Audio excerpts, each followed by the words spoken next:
Ready? Thank you for joining us tonight here at the Haines Library and those of you who are at home watching this. My name is Cindy Buxton. I'm one of the Armchair Traveler Series organizers, and I want to thank the library and Matt Gilson especially for taking care of the tech aspects and advertising and facilitating and making this program happen. The series began during the second year of the pandemic when many of us were not traveling yet. And it has continued because some of us maybe don't want to be crossing wild rivers or climbing the top of mountains, or we don't have time.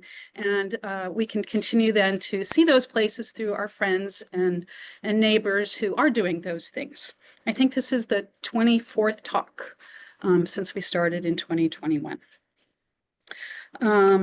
So those of you who are at home, you can pull up your armchair and maybe you have dinner there. Here at the library, they're not armchairs or dinner, but anyway, hopefully out there, they're nice and comfy. Have skipped out. So anyway, on February 12th, Natalie Dawson and Evan Sargent will do a presentation entitled Skinny Skis in the North, Winter Traverses in the Brooks Range. That should be a great talk. And then we're going to have talks about every 2 weeks on Wednesdays through mid or late April. I don't have the full schedule because some of the people who are giving talks are out traveling around the world still. So tonight we are going to hear from John Svenson, who has given us some good stories in the past on his travels around the world. And tonight he's going to focus on stories from closer to home. And most of you know John, but I'll give you a little refresher on his background. In 1968, John first came to Haines as a fledgling artist, working out and studying art with the Alaskan Indian Arts. And like many of us, he fell in love and didn't leave. With foundation in rock climbing and general mountaineering, his irrational years, as he calls them, began with the exploration of the surrounding ice fields. This led to 4 decades of mountain guiding in Denali, which transitioned into mountain climbing and remote peaks around the world. Now he's a gallery artist, gallery owner and artist, and he says, painting images of other climbers swinging out on ropes and frozen onto mountainsides is much easier on the fingers and toes. He also says of all the epic adventures over the years, Southeast Alaska has some of the most painful bushwhacks average humans can't even imagine. And that's why our surrounding ranges are hardly explored to this date. So here's John, and I'm going to be watching the rest of this on Zoom. So I'll see you guys there.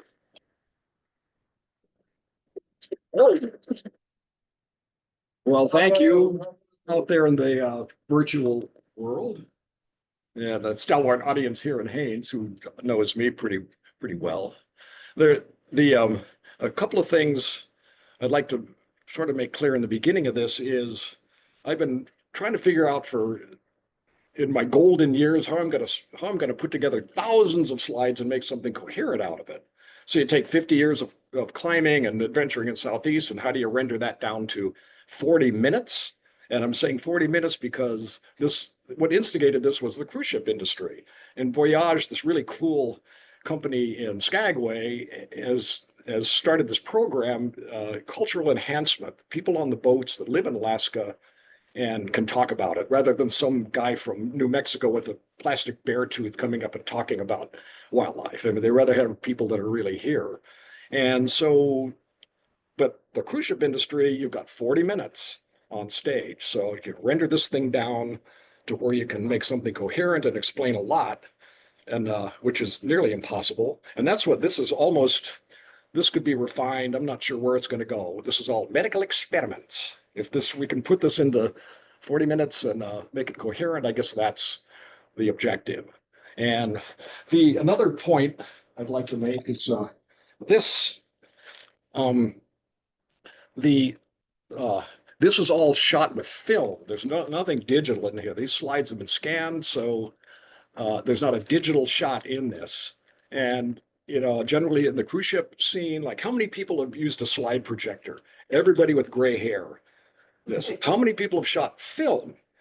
Gray hair. And anybody under 50s haven't even rolled slide into a camera. So, I mean, that whole concept is I wanted to make plain because all of these shots, you have to look at it and shoot it. So it's a personal thing. It isn't like you can just walk through a Nepalese village with a cell phone and you end up with all this. There's no connection with the people. And this really, and I could talk forever on each one, which I can't do. I mean, I can smell the food. I can remember the people when I look at these. So with that and this 40-minute thing is they said they could give me an hour if people were really, yeah, let's go for it. But it's brutal. If it was Lady Gaga on piano on stage, the hook comes out and bingo's next. It's, cut and dried. So you want to, and plus it's all entertainment. I'm just this geek up there talking and showing these slides on this massive screen. It's insane. It's so intimidating that it isn't. You're just in the middle of this. It's another world. So let's start this and see what happens. And this question answer thing, I'll just kind of rattle through this and see how it goes. So this is the basic layout. You can see, and these are trips that we've done, like the left-hand loop, and the Glacier Bays on the left. Is this on this screen? Oh, I can do this. This is really cool. Oh, well, there you go. So there you go, Haines. And this is the epic we'll get into later, like Haines to Skagway, up and over and down to Skagway. This is another route to Skagway, getting into the overland concept of all of this. And here's a loop almost into Glacier Bay. But that's not the point here. The point is the skyline. When you're on a cruise ship, you don't see beyond the skyline. And access is a large part of this. A lot of things aren't climbed or explored here because you can't get there. So this is a few pictures of access and canoes, riverboats, and it was pretty insane. These are like the average person wouldn't probably experience something like that. If you got a meadow, you can land. There's various ways to get to where you're going. And for those of you in Haines, this is an old LAB plane. That's pretty cool. And if for the Intrepid, you can always not have to bushwhack and fly in. And for me, aesthetically, I'll fly in if I've already bushwhacked in once. There's no sense in torturing yourself more than once to do something like that. Punt.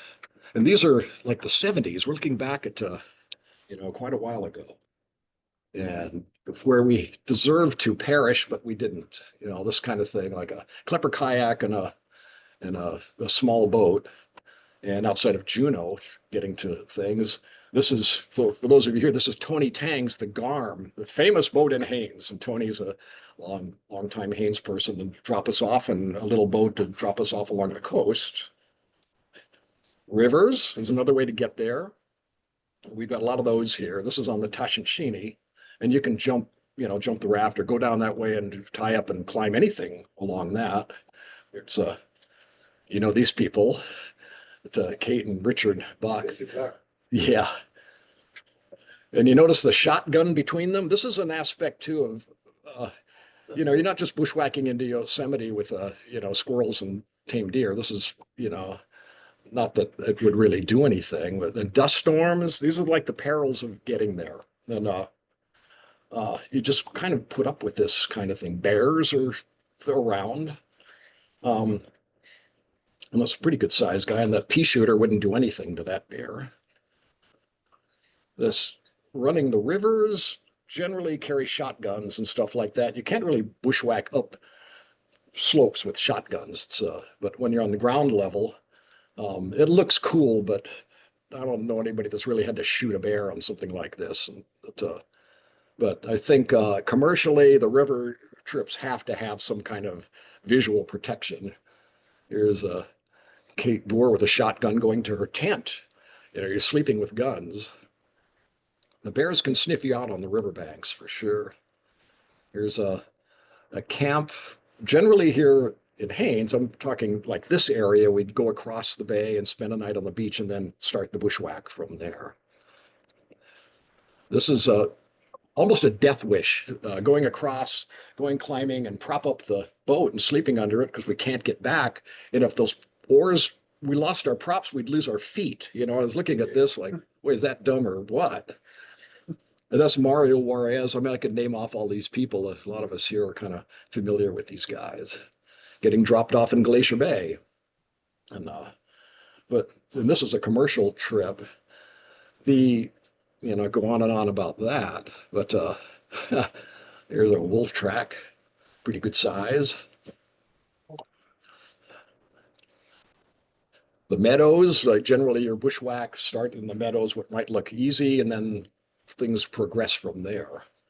And again, for those of you in the virtual world, maybe you've been here, maybe not, but this is total wilderness here. And I don't think we're carrying guns on these trips, the walk-in trips. You just kind of, take what comes. If enough of you, the animals do tend to scatter.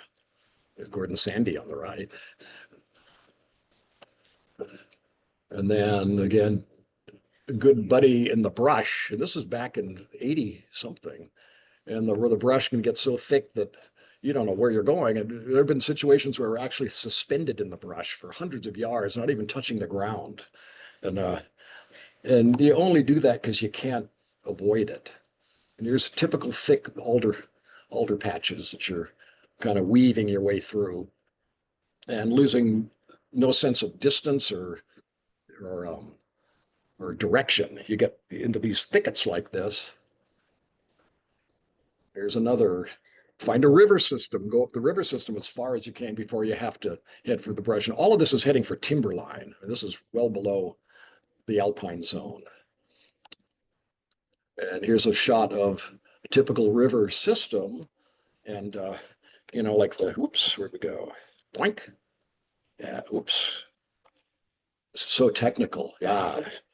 Like you're looking for, well, this isn't going to work, but the gullies come down out of the mountains, and you hit a gully like this. That's a snow slid. You can, get quite a ways up through avoiding the brush on something like this. And then you get into this stuff. You get, out of the snow patches and things, and you don't immediately hit the mountain. In a lot of cases, you've got this boulder fields and things to creep through. There's breaking out of the brush, and there's Haines on the upper left and Home Sweet Home on the right. This is after 4 hours of pretty intense bushwhacking and actually breaking out of it. And you just kind of call this the Heidi zone. When you think of the sound of music and the meadows with the flowers, you're kind of getting into that area. And this looking south to Juneau. This would be good for the cruise ship. This is also positioning the people on the boat that I'm talking to, like, where the heck, what's up there? And it's basically our location. And then getting up into that above the actual brush. You're in the Heidi zone. This would be the sound of music. You get up into this area and you're above all that stuff. And we're at what, 4,000 feet here, 3,500 feet. And I know. so if any of you have a question, go ahead and ask it, because I'm just cranking through these and I might skip some things that maybe I should be talking about. This is before satellite phones and stuff, right? Where's the what? Before satellite phones. Oh, yeah, satellite phones. Are you kidding? Yeah, this is like 10-pound CBs with 12 batteries. This You have a is, CB? we always carried one. Not that they always worked, but who do you talk to? Back in those days, I could get into that. Like all of us living here had CBs at home with antennas, so we could have call names and we could talk to each other. So here's leaving that camp at 3,500 feet and then heading up the mountain. Goats. And in areas like this, the animals are eating out of your pots in camp. It's like there's not that many people are up there. So it's pretty common. Here's the other approaching glacier by hitting the glaciers first and going up those without hitting the brush. I notice in this, that's gold line rope around those wooden Bona skis. So this is, whoops, that was back in this is 70s actually. And the Mendenhall Glacier, see the visitor center on the right? On the left, that's how close it was back then. And here you go. This is the Davidson Glacier, which all of you here are familiar with. It's way back up onto that hillside right now. This was in the 60s, late 60s. So this stuff, sometimes you'd rather be in the brush in some ways. Something like this, you can pick your way through this. It's pretty creepy. Put crampons on, and if your loads aren't heavy, and you can just, wiggle your way through these things. and actually playing in the Syrax back when the Mendenhall came down to the visitor center, and you could 10 minutes you'd be climbing like this. This is ancient. These glaciers have melted back since the 60s and 70s quite a bit. Here you go, kind of getting above the big Syrax and the fins and going between rock and ice. And then you're not on the plateau yet, but you're below the fern line where the snow ends and then ice begins. And this is just no ropes. We're just trudging along here. It's hard on ankles and that, but you're above all the bad stuff. That's on the Davidson, another Davidson shot. Finding camps on this kind of terrain is weird sometimes, but totally safe. And you're almost in that paradise zone. And then you go through, then you start to get into the snow where the ice ends and way down below, and you're getting into these crack zones, the crevasses. And then you're in paradise. This is what it's all about. You're trying to get to this place. And like that picture of the plane, like now you can fly into this. You could be take off at noon, you'd be eating dinner right there. So it is accessible. But like I said, I prefer to bushwhack it first and make it a legitimate, attempt. You appreciate this more if you suffer greatly to get there. Is kind of what it amounts to. This is on the Davidson Glacier above Haines. And then dragging sleds without even ropes. This is, depending on the nature of you get up into these cracks on the hillside and stuff, and you put ropes on. But generally, this is on the Juneau ice fields, and Juneau's way down to the right. And you can see camp. Here's this thing. Well, need a mouse pad, but camp is down there. There you go. That's our little cluster of tents. And this is like totally running around with this is truly paradise. So we'd put on bed sheets with head holes in it and sashes and look like a bunch of Arabs out there skiing around virtually naked, because it can hit 80, 90 degrees up there too. And the glare of the sun just, you cook. This is May conditions, and you see the little camp at the end of the tracks. And the glaciers are kind of your highway to all of the peaks. Once you're up there, and this mouse pad doesn't really, I can find that arrow. There is a person right there. That's Sharon, my wife. Look, and so you're on the edge. Once you get up that high, you don't have to bushwhack anything to look down. You're right on the edge of this drop off, this massive 4,000-foot thing. So you're kind of, the ice fields are that way. They're kind of perched up there. Here again. And this is so casual. This is really, this is in May, the conditions. Here we are again. And you can just, a lot of these slopes, you can see the avalanches, the spring avalanches have already kind of happened. So you don't have to really worry about that so much, as long as you're on the reasonable slopes. Up on the hill on the right, you definitely want to be pretty cautious. Here we are. That's Dana. All of us know Dana. And looking down into the Ferriby Glacier, which is north of Haines. And you're definitely on the edge here. This is, and you see where the crevasses are breaking away. Here we are again. This is right above Haines and home, if this thing worked. Where I live is right there. Pretty cool. So that's like, we're looking right up at that. And the cruise ship, you guys on the cruise ships will be cruising along on the far body of water, Skagway to the left and Juneau to the right. Above Skagway. And if someone were intrepid off the cruise ship, you've got 5 hours in Skagway, you could skiff across and get to this and get back to your boat in time. Basically it's that close. And it looks like there's one, this is back in the 70s, so that's probably a large cruise ship for those days, that one tied up there. You look at Skagway, it's very primitive compared to now. And here's right above Haines and Skagway way up the channel to the right. And that's Beth McCready and Sharon there. Like I said, these are all I took these, you have to look and shoot and think about what you take. So I could relate with these, everything here. I could go on and on about each photo, like exactly what's happening. Here's your, well, that's a 30-30. That's not even a shotgun. Okay. So that's more visual support than it doing any good. But there you are. And bears have walked right up onto the glacier around us too. They see you out there. And they're pretty curious. The Davidson Glacier back in the 80s, if you can imagine that. And then your cruise ship is on the, I'm talking to cruise ship people here. That's really cool. That's basically my audience. So I'll probably get more into actually where you guys are out there. That could be a little ferry or something on the upper right.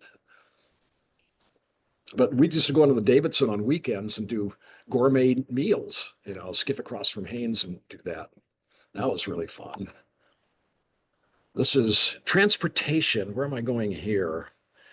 This was, we should have died, technically. We saw this thing, the British crossed the Patagonian ice caps being towed by parachutes and dragging a big sled and having tea on the back of the sled. And we tried that on the Juneau ice fields and should have died. That thing took off and left us with nothing. And we had a ground storm. You couldn't see below your nose, and we're on our hands and knees trying to follow the sled tracks to find this thing in the middle of nowhere up there. And luckily, this was stupid, but got away with it somehow. Oh, here's one of our dogs when we were in Juneau, and my wife eating a chunk of cabbage. Cuisine is fine cuisine. The whole idea is to be as comfortable as humanly possible. And we'd established these base camps on the ice fields. And again, this is over the skyline this isn't far from the ocean, and have these massive potlucks in these pseudo ice holes that we'd dig and just party down for weeks at a time. And we'd have airdrops of all of our food. And it's pretty amazing. Yeah. Those are gooch buckets. Those are like gooch. There's two kinds of food, spooza and gooch. Gooch is one bucket, everything. Spooza is maybe two buckets. And this looks like maybe a mix. This could be a spooza because it's a subtle blend of gooch. Yeah, massive. The barefoot runs were notorious for those. Like you have a green garden stake and how far can you run and what's halfway was really critical because you had to get back. So you'd kind of gauge when your feet are halfway gone and make it back. And after 3 or 4 days of this, you'd disappear over the horizon. The feet are just unbelievable how they adapt to something like that. And it's good for cleaning toes. You live in mountain boots, and this is like, but we'd hold these during rainy days and stuff, these runs.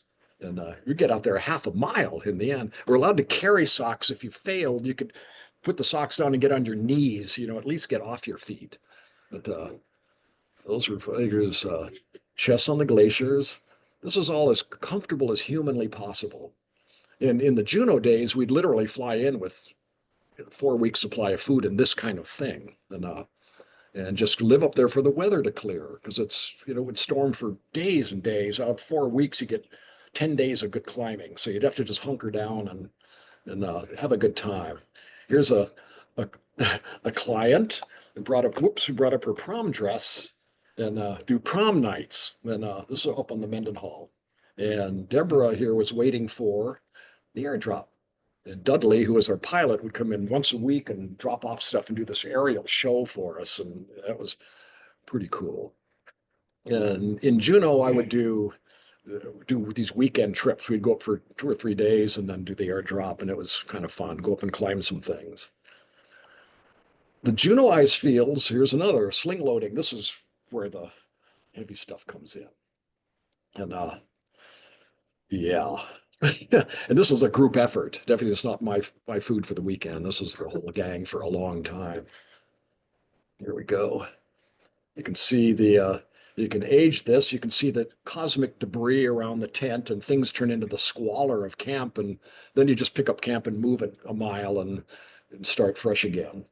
But yeah, pretty amazing. And in Juneau, we're close enough to town, really. We would ski out in the afternoon, watch a movie, and ski back in that same evening and be back at camp by 2 a.m. I mean, you just run down the Mendenhall and, in and out pretty quick. So we aren't really that far from civilization. This was civilization to us. So that was savagery down there. Here we go. Now this is now, I don't know, Schlitz and Pabst had the sturdiest cans. And so that was the whole idea, like sturdy cans. And obviously there's no exotic beer there. There are no growlers, like no dark beers whatsoever. But and trying to drink this stuff, and I don't know, and like 5-gallon cans of fuel. I mean, that's pretty exotic. There we go. Wheaties. Oh boy, what do we have here? You can see this is the squalor has begun. You pitch a tent on the snow, and in 3 or 4 days, the snow is melting around your tent. So you end up on a pedestal like this. And so everything's falling into these holes, including the sides of the tent. So it really would have to like pick up, pull stakes and move a little bit. Wheaties. Wow. There we go. Sleeping in the rocks. Whenever possible, because the rocks are emerging on the sides of the glaciers. There's always a nice pile like this you could climb into and not have to put your shoes on to walk around. And the whole idea is to go climbing. That's why we're there. And this is a famous formation up the Mendenhall Glacier called the Rabbit Ears. And you can see how they're dressed. It's insane. Go up there and sunbathe. You wouldn't think of the ice fields and climbing being that casual, but and this rock formation, 3 years ago, the left one fell off, and it's leaving that one on the right is all that's standing right now. And the whole thing sheared off and went down. It's kind of ironic because we did a first ascent of that in the 70s of the left ear, the first ascent of this thing, and climbed 1,000 feet up this gully to get to it, or this rock system. The whole thing fell off and scoured the whole route below it. So my legacy is a pile of rubble at the bottom. So, which means, I mean, there you go. Maybe I did something bad when I was a child and deserve this, but pretty cool. But we spent a lot of time on the Rabbit Ears, and there's a buddy doing a high front kick on the top of that, and did all these photo shoots and pretty crazy stuff. But and he was actually doing spin kicks up there, which was a rope around his ankle, like just being safe about it. Here, the Mendenhall Towers. These are, if you're on a cruise ship, you can look right up the Mendenhall Glacier and see these towers. They're right above town pretty much. And when we got there in the 70s, nobody had climbed any of these things. So we just go in and spend weeks and just climb these things in anticipating the onslaught of all the climbers. Being from California, Yosemite, I saw this and man, I got to get on this stuff quick because they're all going to be here no time at all. Nobody came. Like we did all these routes and it took I was teaching high school kids how to climb. Those were the next guys that went in here like 10 years later. Nobody showed up. So the rampage, it was pretty insane. Here we are on the north face of the Mendenhalls. And we would just climb and climb. That's all we were doing. I don't know. I guess I was making a living doing something. I think back at 6 weeks on the glacier in summer, like what was I doing? Yeah. Having a blast. I mean, this was definitely important. And I'm glad we did all this then because now the climbers that are going into there are finding old anchors and stuff that we left in the 70s and it's coming by with like, wow, I found this old piton that we drove, 40 years ago. And that's, we never really recorded any of this stuff. We just built a pile of rocks on top and let the next climbers know they weren't the first. That was the main thing. They weren't the first. You'd drive a pin into a crack and they'd find that pin and it isn't a first ascent. And that's all that really mattered. And then they'd inquire, if they're into it, they'd write it in the American Alpine Journal. And because we kind of sent that stuff in and they go, oh yeah, that was climbed in the 70s. And oh, dang it. And doing a lot of rock climbing. It's all kind of, everything mountaineering is involved here except altitude and freezing to death. And I think that was what was really fun about this is nothing's higher than 9,000 feet is the highest peak anywhere around here. So mostly we're between 5,000 and 7,000 feet. So you're not going to freeze to death. I mean, it's just safe. I've found it really not intimidating. So you can kind of hone your skills and stuff. And then you get up into higher altitude and, things can happen. But this was like a playground, definitely. even to me, who was a geek, glaciers were kind of freaking me out. Here's our camp again. Check this out. This is like, here we go. There's camp. Ooh, this is like the third day on this thing we're doing. He's smoking a pipe. They're so casual. Shirt sleeves. And after 3 days of getting up on this thing, here we go. More. It's not always warm and sunny. This is dragging, like carrying loads back and forth. Where you can't ski, you carry them. Happens. There was a lot of misery involved in this too. I mean, just because we're up there where it's paradise, we were suffering sometimes, mostly from wet, heavy snow kind of suffering. Like I said, you're not going to freeze to death, but boy, we'd wear Helly Hansen rubber rain gear on these trips, rubber boots, and not your fancy Gore-Tex and all that stuff what's the point? So this kind of thing, here's a typical ice field. It would do this for days. See, there's no really bushwhacks from hell in this. It is bushwhacks to heaven, as you can see. And I think I'm going to tone that bushwhacks from hell down a little bit. But here's digging a snow hole. A lot of times wouldn't even bring a tent. We'd just bring a shovel, dig into the hillside. And this is where I learned to use a shovel, really. Like, what's this digging snow caves and stuff? Because in this case, the tent blew down and we had to dig a hole to crawl into. But really darn comfortable. We did side rooms. It was just immaculate. We'd put like bedrooms, the kitchen, and live in these things for days. And that's a death. I mean, I could get into, am I running out of time? Because this got a few minutes left.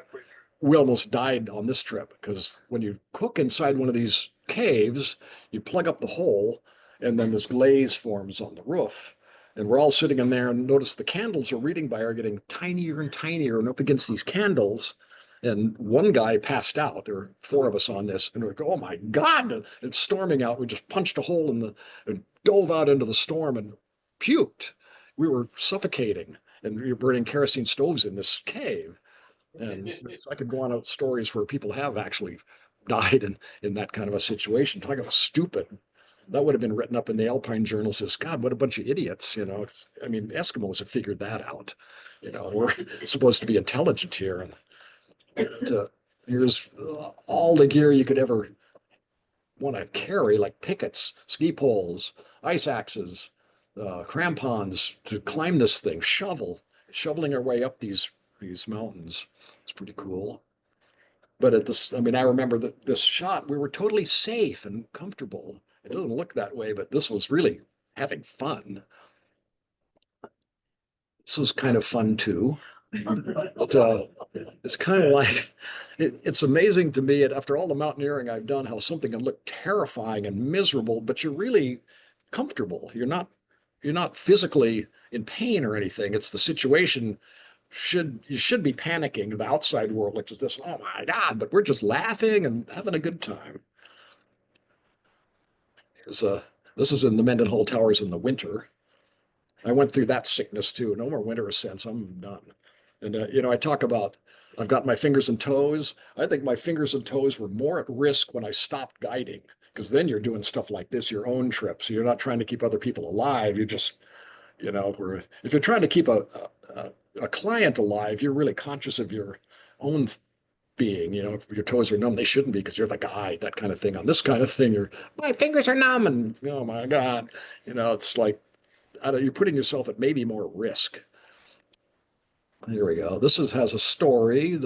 We went into the Mendenhall Towers in 1971 winter ascent, and we fabricated these heat exchanging masks.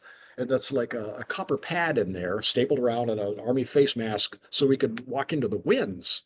And we wouldn't have survived without these things. It was blowing so hard, it dropped to 150 degrees minus going with wind temperature. We had to crawl 15 miles, and we had a willow wand every 150 feet for 15 miles. And we, on our hands and knees, crawling out from the Mendenhall, and the town thought we had died.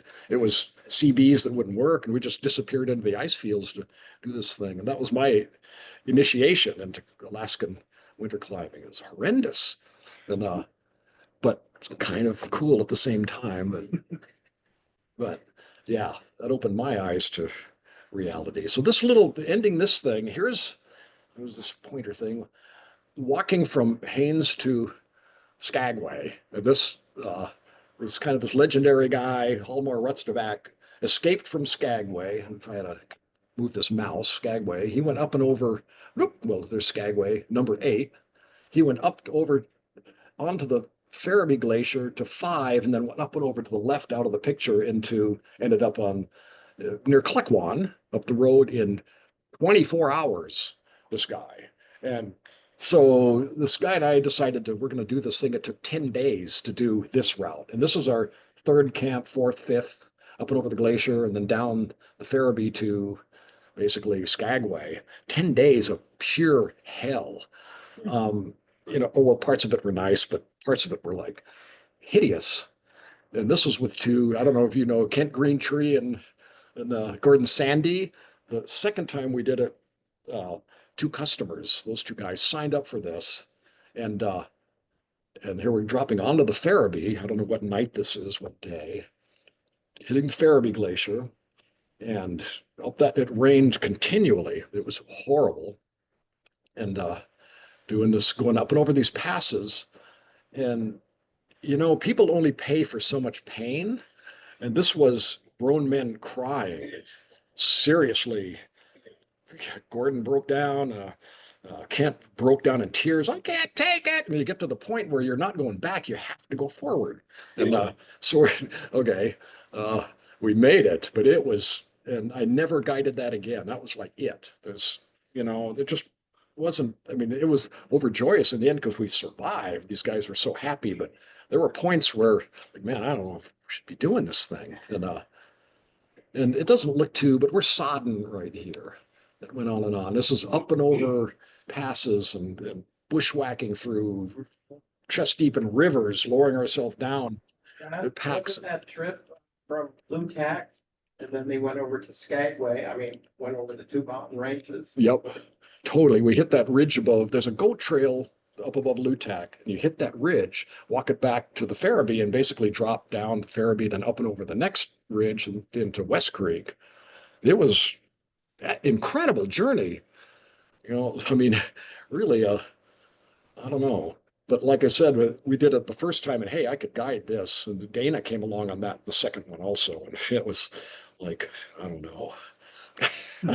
When a grown man cries, you think you're big tough, I've seen that on Denali too, these big tough dudes, and they're like this and just burst into tears. You have pity on these guys, but you only pay for so much pain. Once it really hurts, then, but you can't do anything about it. You're there and you got to keep going. And that's where the stalwart, manly men kick into gear. You survive. Women too. I've seen tougher women in the mountains than men, let me tell you. When a grown man cries in front of a woman, boy, it's hard to take. The women are laughing and the guy's like, humiliated.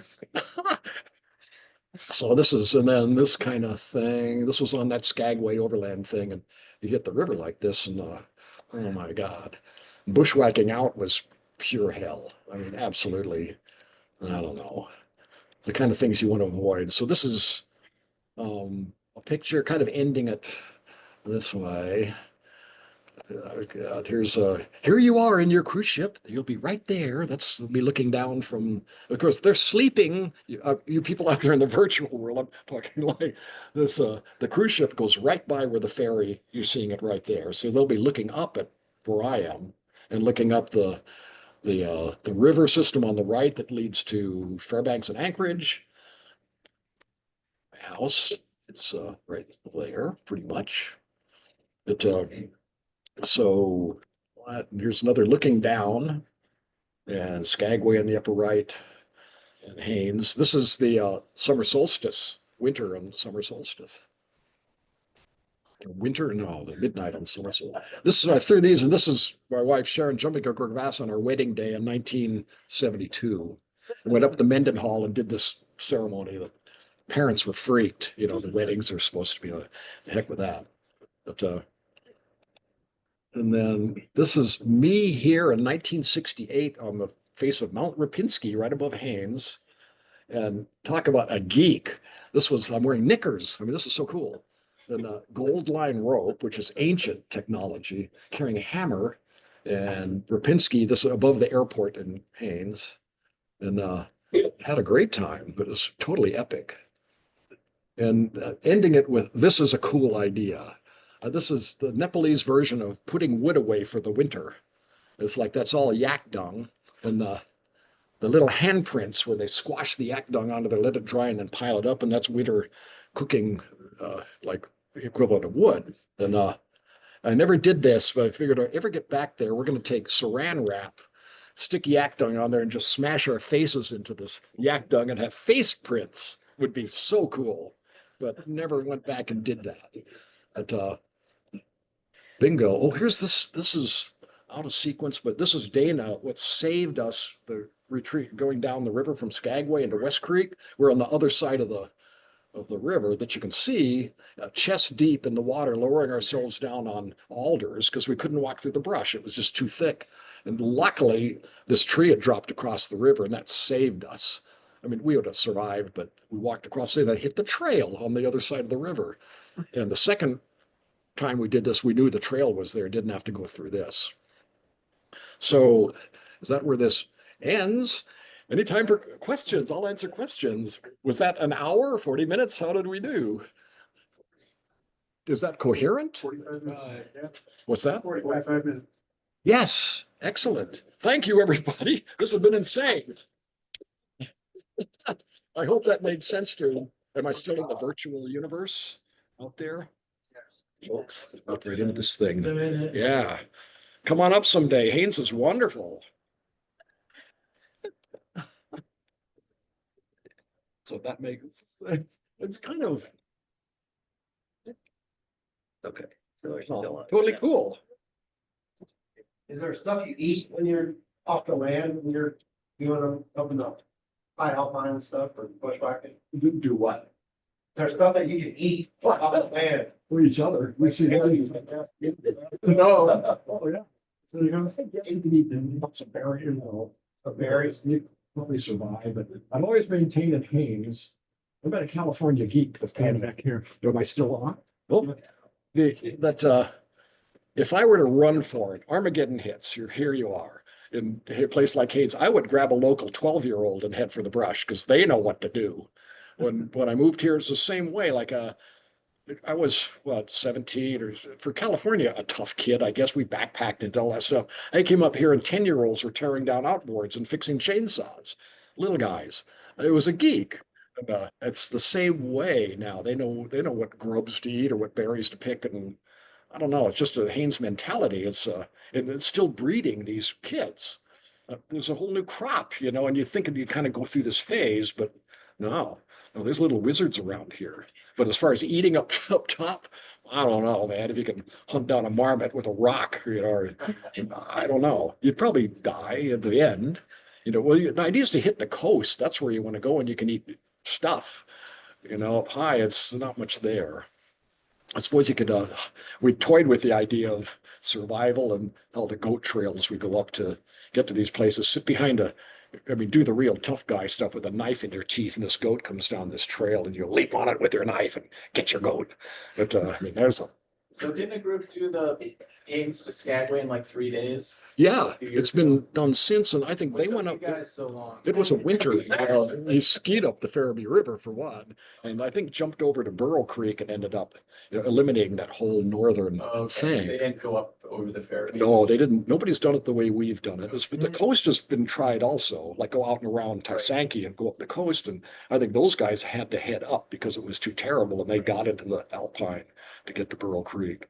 But I don't think anybody's repeated it the way we did it, which is we call it the Macho Man, the Macho Man. I mean, and how the people come up here get fresh Gore-Tex, and they're all decked out in this stuff, and have a barrel of ragged clothes. Like, take that. You don't want to destroy. You're shredded from the elbows and knees down. You're shredded.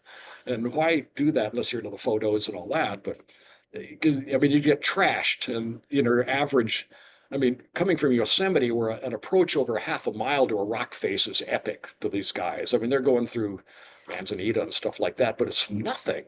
And that's why nothing's climbed up here to this date. Very few people go into these areas. Now with plane access, more climbers are going in and doing stuff, but from the water, it's just unheard of. And so I kind of maintain these guys that fly into the ice fields, climb a peak. They didn't climb that peak. Give me a break. I mean, they flew into 4,000 feet and then they climb this thing. No, you got to bushwhack it. You got to feel the pain. And it really, in the end, it does feel good. The chorus knows. I mean, the chorus, I think that was one of the worst bushwhacks. Could imagine. I mean, painful, only a few hours of extreme pain, but it just seems like that part of the trip sticks in my mind more than the climb. It's like thrashing through the brush, and I don't know. And when you can't avoid it. How do you explain why you're still alive? Well, I can't. Like it's Denali, like this stuff. I probably could have perished here, but like the other stuff that I've done, I look back on certain moments during those climbs on crevasses on Denali and avalanches and stuff. It gives me the creeps. I don't even want to. I could have easily disappeared into a hole and never been found a couple of times up there. Or avalanche, and really close, or we're flying rocks flying down a gully, and you're in there that misses you, chops your rope and misses you, and stuff like that. Where, your feet from death, but squeak through. The thing that creeps me out most is falling into a crevasse. I think the worst death you ever could imagine is falling into a hole and you don't die quick either. You just jammed in this thing upside down, and oh God, I mean, there's horror stories on that. Listen to your buddy down there for days moaning and you can't get at him. That gives me the creeps, like really. And avalanches, been through a few of those where for years, anything over between 20 and 30 degrees, I wouldn't go up. I mean, something like this, like, no way in hell am I going up that thing, because that's what almost got us before. And I mean, I could go on and on about avalanche instructors have triggered the largest avalanches I've ever been in. The instructor that knows everything on this thing, and I know what I'm doing, and dig a test pit, okay, and you go up and they trigger the avalanche, and you're on a slope that's 4,000 feet long or 3,000 feet. You do the temperature and dig your pit, but you've got 2,000 feet above you up there. That's totally different conditions. That's what could slide down on you. It isn't like what you're on, and that's pretty creepy stuff. Avalanches and crevasses, and freezing to death, and that stuff. That's okay. I could deal with that. But falling into a hole, and I really do to this day, or like climbing in Yosemite, where I mean, the horror stories on that. Jumaring up your rope on a rock face, and you get up there, and the rope is frayed through you're on the inner core, and you've been hanging on this thing 1,000 feet up. And like, oh my God, what are the chances of so lucky? And but that's what makes you smarter. You do that once. The rope thing, crevasses are always there, but the rope thing is triple checking each other. I mean, what I was being taught to climb, and since then it's like triple check. I check you, you check me, I check you again. Make sure everything's clipped in, because climbers kill themselves. I could get into that. 99% of the fatalities in the mountains, it's self-inflicted death. You miscalculated, you didn't clip in, your anchors blew, or something happened. Unroped on a glacier, fall into a hole. Like, who do you blame that on? And well, Sharon, my wife, and a whole team flew out in Denali, and we had to cross the glacier, and they flew out with all the ropes. And it's in May, and like 4 miles across this glacier, in and out of these big holes without ropes. And you can see the camp miles away, but stuff like that. We're on snowshoes, but big deal. I don't know. It's a roll of the dice. And you look at the American Alpine Journal accident reports every year. There's all the accidents that have happened, and 90% of them they killed themselves basically. And it's not a laughable thing, but like, hopefully that makes you wake up and think about it a little bit. I don't know. I'm lucky.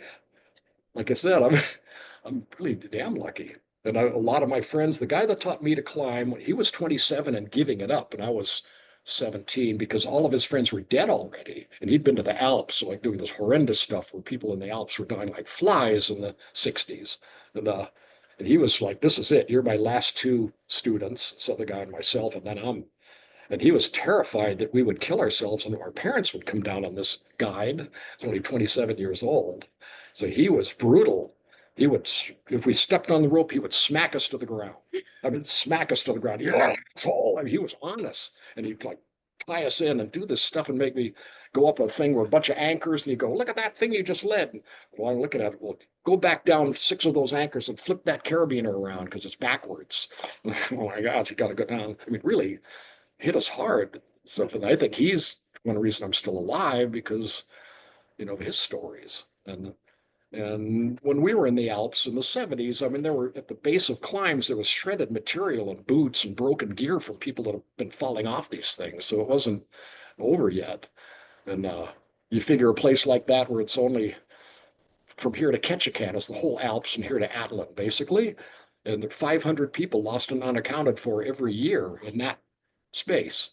Because it said 70% of the people in Europe have held an ice axe because of that easy access. And you will stand on a glacier and your child goes over the edge and you go after them. And, you know, but that's an old story there.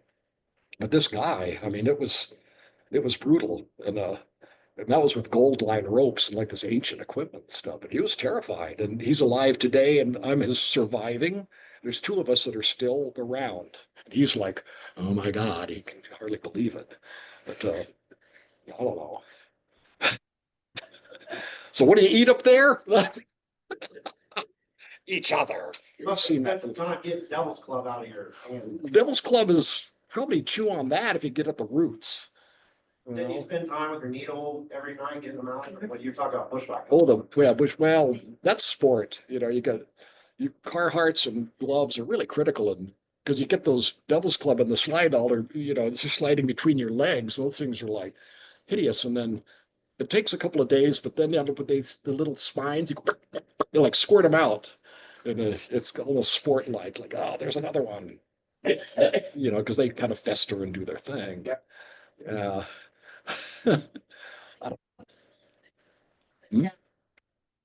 No, I asked. That's me. What's that? Around here. 616. Oh, here? I hadn't even seen a glacier when I got here in 1968 and saw the glaciers and went to Skagway up the Upper Dewey Lake. That was actually the first glacier I ever touched. You know, I was like, wow, that's pretty cool. And I don't know. It was an easy entrance into the glacial world, nothing horrible or anything, but still really intimidating, scared to walk on the ice because you just didn't know what was going to happen. And then it's in Juneau, being a rock climber, headed right into the Mendenhall Towers, and that's where our focus was on that, these big rock walls. And man, if there's one rock in the middle of a snow slope, I'm heading for the rock. That's just my mentality. Anchor yourself to that thing. And these big open avalanche slopes, no way. Yeah, and learned a lot on the Mendenhall Towers because it's subtle. I mean, the walls are not over 2,000 feet high, and you can always fix a couple of rope lengths and then finish the route in a day if it's a reasonable route, and then get back down again. Not have to spend nights on ledges and stuff. I looked at the Mendenhall Towers in Juneau as a training ground for the Alps, because the Alps are up at 15,000 feet, and climbed in Juneau, then went to the Alps and didn't find it any. I found it more terrifying for sure because all of the death and woe and stuff, the history of that place, and going to do routes that were done in the 30s. It was kind of my goal, like the classic routes, the Mummeries and the Whimpers, and these guys did. They were terrifying. However, these guys did that back then. And I'm clinging to this stuff that was done 60 years before me and was terrified. Like, how the heck with hobnail boots and tweed and, you know, hemp ropes and I don't know. It wasn't easy at all. I think it was maybe because I was expecting it to be easy, and those guys were tuned. They did die like flies. I mean, there's bones and shredded stuff all over the place, plastered the walls, and I mean, but still, so I came back here to the Mendenhalls, and God, it's cake. You walk up the Mendenhalls, it's like so different. And even Denali wasn't, you know, there's death and woe in that too, but it's a training thing. I mean, I've always, should I climb Denali? Well, I don't know. What do you want to get into? If you're going to get into high altitude mountaineering, I think you should climb Denali because all these people, you're kind of all over the place till the storm hits and then you're alone. when the storm hits, you're there. And, but you go through all the stuff, the pain and the dragging and the freezing and the death and woe all around you. And it's like a conveyor belt of anguish in a way. Like every day you're going up the glacier, looking at the mountain someone's summiting. So the next day they come by. It was a bunch of buff boys in t-shirts standing on the summit one day. The next day it's a Heinrich and his gang with purple toes. And it just hits so fast. So my clients, I mean, I could get into that, but as a guide there, you're required to help if somebody's in trouble. The Park Service, you have to. And so I've got this gang of people that I'm leading up the mountain, and Heinrich comes down with purple toes, and as you see, got the guide patch and all that stuff. And check them out. They pitch a tent, Heinrich's in there, and I wouldn't do it unless my people can look at his toes too. That was my recommendation. These guys look at this, oh my God. And then by the time you get to 14,000 feet of Denali, my own people are terrified because they've seen what it can do. And really educational that way. And I've had people bail at 14,000. I'm not going any higher. It's just, and but that whole, like, so it's really a cool, and you're only at 20,000 feet. You see pictures of these guys at 25,000 feet on Everest with no gloves on. And Denali, they come to the Alaska, only 20,000 feet, and they freeze their asses off because of the spin of the earth, the atmosphere is thicker at the equator. So 20,000 feet is, they're 25,000 feet there is like, I don't know, balmy. And they freeze to death. These alpine Himalayan climbers come down here and really suffer.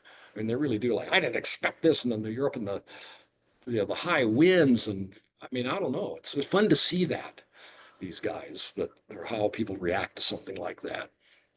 I mean, I could go on and on about that. Was last year, the Denali thing, like the suffering and how you equal the weights out. The old geezers, you gotta always, I could get into this, like in your team, you've got 3 young 20-year-old guys and you got 3 50 plus. So you got the young guys are calling the 50 plus guys Gramps automatically.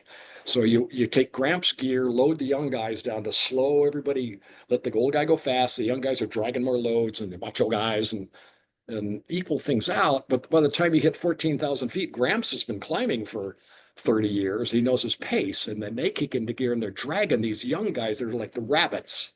And they're just conking out. And like Gramps is finally kicking into gear and having a great time. And you just see that happen. And then the young guys go, Gramps ain't so bad, And then if the young guy's got a brain, he becomes more humble and, they're willing to talk about it. But that's this whole guiding thing is a different mentality, like dealing with, I don't know. I'm glad it's done with it, but still it had its moments that like, I don't even want to be here. You're God until someone hurts and then you're the devil. And back in those days, you get back to some of these trips, they were all mostly pretty nice, but you got one geek on this trip he could be a brain surgeon in Ohio, but he's a 5-year-old bitching guy on the mountain who shouldn't even be there, but you have to deal with him. And so the clients understand my situation and okay, I got to deal with this guy because they're not paying for this guy either to be on their trip, whether he snores or whatever the problem is. But 10 to 1, that guy, if I wasn't on the phone to Mountain Travel, whatever the company is, and telling him this guy Bob's going to call you within a half an hour and he's going to complain about me. And sure enough, that guy would call down to Svenson's an asshole, really get into it. But I've already called them and they go, oh, okay. And I got the backing of the team. But putting up with that psychological thing was really horrible because I didn't make it to the phone first. It's the Inquisition. Then I've got to defend myself. And that kind of, the guy probably learned a lot. Maybe he never did another. Because these people are crossing the Sahara on camels next year. They're not climbers in the guiding sense. They're just ticking off as their tick list of stuff. And I don't know, like kind of, come out of there exhausted mentally. Just okay. But the cool thing is that if you deal with the geek, the people see that happening, and they're the ones that here's an extra $100. The gear, they throw the gear at you like, oh man, you're such a great guy. You dealt with him, and there's payback in a sense. But I don't know. I mean, I could go on. I'm glad I'm out of that business, the high altitude stuff. And yeah, it's been fun. So is there food at the center? How are we?